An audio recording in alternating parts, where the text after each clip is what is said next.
ప్రభుత్వం పనిచేస్తోంది ప్రజల కోసమే అన్నారు మంత్రులు. ఏ సమస్య వచ్చినా ప్రభుత్వం పరిష్కరిస్తుందని, ఎవరు తొందరపడొద్దని సూచించారు.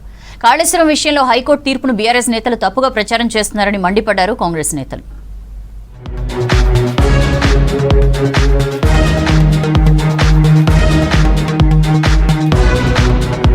ఆర్టీసీ కార్మికులెవరూ ఆత్మ బలిదానాలకు పాల్పడొద్దని విజ్ఞప్తి చేశారు రవాణా శాఖ మంత్రి పొన్నం ప్రభాకర్. రేపు బట్టి నేతృత్వంలోని మంత్రుల కమిటీ కార్మికులతో చర్చిస్తుందన్నారు. ఆత్మ బలిదానాలు సమస్యకు పరిష్కారం కావన్నారు. అన్ని సమస్యలు పరిష్కరించేందుకు సిద్ధంగా ఉన్నామన్నారు పొన్నం. తెలంగాణ ప్రభుత్వ పక్షాన ఈరోజు కేబినెట్ లో చర్చించిన మేరకు కానీ వారి పట్ల ఇప్పటి వరకు అవలంబించిన తీరు పట్ల కానీ అందరికీ విజ్ఞప్తి చేస్తాను. దయచేసి ఎవరు కూడా ఎటువంటి అనాలోచిత నిర్ణయం తీసుకోవద్దు. కార్మికుల సంక్షేమం, ప్రయాణికుల సౌకర్యం, సంస్థ పరిరక్షణ అనే ప్రకారంగా ఈ ప్రభుత్వం వ్యవహారం చేస్తుంది. ఈరోజు ఒక రవాణా శాఖ మంత్రిగానో లేకపోతే ఇంకొక మంత్రే కాకుండా మొత్తం కేబినెట్ అంతా కూడా మీ పట్ల కన్సర్న్ ఉంది అనేటువంటి మాట సందర్భంగా వ్యక్తం చేస్తాను. రెచ్చగొట్టే మాటలను కార్మికులు నమ్మొద్దన్నారు మంత్రులు శ్రీధర్ బాబు, కోమటిరెడ్డి దామోదర. కేబినెట్ లో కార్మికుల సమస్యపై ఫస్ట్ ప్రియారిటీ చర్చించామన్నారు. మీ సమస్యలన్నీ వినేందుకు ప్రభుత్వం సిద్ధంగా ఉందన్నారు. ఆత్మ బలిదానాలు చేసుకుని మీ కుటుంబాలను రోడ్డును పడేయొద్దని వేడుకున్నారు మంత్రులు. ఫలితాలు రావాలి, అందరికీ లాభాలు జరగాలని ఒక ఆలోచనతో పోతా ఉన్న సందర్భంలో ఈరోజు ప్రజాపాలన మీ ప్రభుత్వం, ఇది మీ ప్రభుత్వానికి సంబంధించి నమ్మకంతో ఉండండి. LB Nagar, Hayath Nagar double decker elevated క్యారిడార్తో లక్షల మంది ప్రయాణికులకు ఊరట దక్కుతుందన్నారు మంత్రి కోమటిరెడ్డి వెంకటరెడ్డి. ఎల్బీ నగర్ నుండి హయత్ నగర్ వరకు 7.1 కిలోమీటర్ల డబుల్ డెక్కర్ ఎలివేటెడ్ క్యారిడార్ పురోగతిపై సెక్రటేరియట్ లో ఉన్నత స్థాయి సమీక్షా సమావేశం నిర్వహించారు మంత్రి.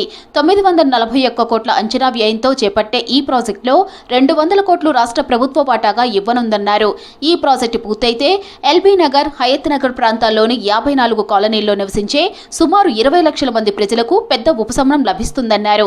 హైదరాబాద్, విజయవాడ దారిలో రాకపోకలు సాగించే లక్షల మంది 15 నిమిషాల్లోపే సిటీ క్రాస్ చేస్తారని అన్నారు మంత్రి.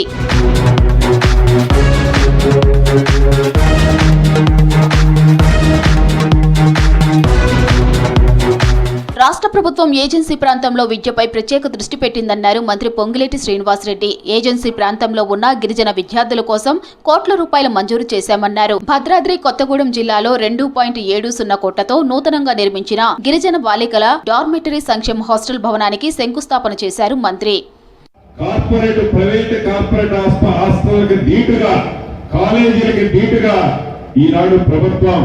ప్రభుత్వానికి సంబంధించిన అన్ని సెక్టార్లో విద్యకు పెద్దపీట వేసింది.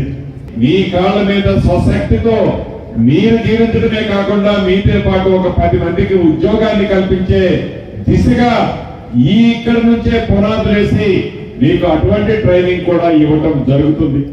అర్హులైన జర్నలిస్టులందరికీ అక్రెడిటేషన్ కార్డులు ఇస్తామన్నారు మంత్రి వివేక్ వెంకటస్వామి. జర్నలిస్టుల సంక్షేమానికి కాంగ్రెస్ ప్రభుత్వం కట్టుబడి ఉందన్నారు. హైదరాబాద్ ఆర్టీసీ క్రాస్ రోడ్ లో national union of journalist executive summit లో పాల్గొన్నారు.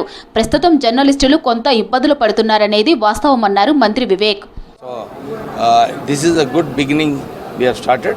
Future में भी जर्नलिस्ट का इंटरेस्ट हम लोग डेफिनेटली सपोर्ट करेंगे. मैं भी लेबर मिनिस्टर के मुताबिक बुलाऊंगा, मैं मीटिंग बुला के इसको कैसा करना चाहिए, because we have to be within the purview of our government. So government से डिस्कस करके इसको हेल्थ स्कीम. ఢిల్లీలో ఏఐసీసీ అగ్రనేత ఎల్ఓపీ రాహుల్ గాంధీతో పీసీసీ చీఫ్ మహేష్ కుమార్ భేటీ అయ్యారు. రాష్ట్రంలో జరుగుతున్న అభివృద్ధి, సంక్షేమ పథకాలపై రాహుల్ గాంధీకి వివరించారు.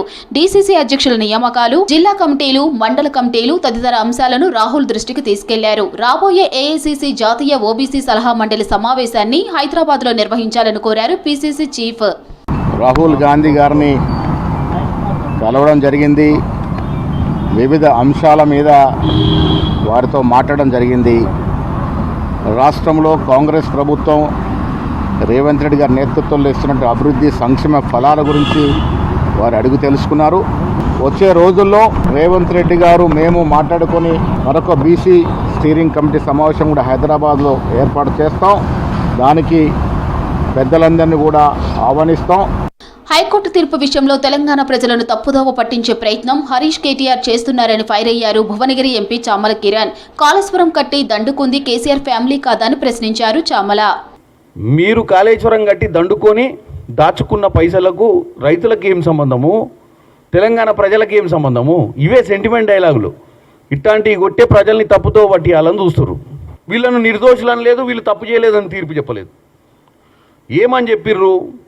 1952 సెక్షన్ 3 ప్రకారము GOMS నెంబర్ 6 ద్వారా ఏర్పాటు చేసిన విచారణ కమిషన్ రాజ్యాంగబద్ధమేనని కోర్టు తీర్పిచ్చింది.